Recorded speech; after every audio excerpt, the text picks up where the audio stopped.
د اترا ادارې عمومي رئیس او ملپلاو د مخابراتي خدماتونو د کیفیت پوښښ او روان وضعیت د ارزونې او ستونزو د حل په موخه د هیواد شمال ته سفر وکړ. د اترا ادارې عمومي رئیس د خپل سفر په ترڅ کې په مزار شریف کې د بلخ په ګډون د مخابراتي او معلوماتي ټکنالوژي مسؤلینو او د مخابراتي شرکتونو استازو سره ولیدل. په دغه کتنه کې د مخابراتي شبکو مسؤلینو او د شرکتونو استازو خپل ستونزې او وړاندیزونه د عمومي پلاوي سره شریک کړي. د اترا ادارې ویان خپل ادارې په فعالیتونو لاسته راوړنو او د شمال زون په کچه د مخابراتي خدماتونو د تنظیم وړاندې کولو او د شمال په کچه راتلونکو پلانونو په هکله بشپړ معلومات وړاندې کړل.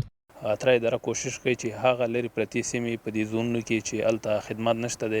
هم مخابراتي شبکې دې ته وهڅوي چې هلته خدمات وړاندې کړي، نوي سایټونه جوړ کړي او هم اترا اداره د خپلې بودیجې نه غواړي چې په بلخ زون کې، په مزار شریف کې، په بادغیس کې، په فاریاب کې نوي سایټونه جوړ کړي چې یوازې په مزار شریف کې 11 سایټه په بلخ ولایت کې اترا اداره غواړي چې د خپلې بودیجې څخه جوړ کړي. د یادونې وړ ده د اترا اداره په پام کې لري چې په نږدې راتلونکو کې په شمال کې د 4G چټک انټرنیټي خدمات هم پیل کړي.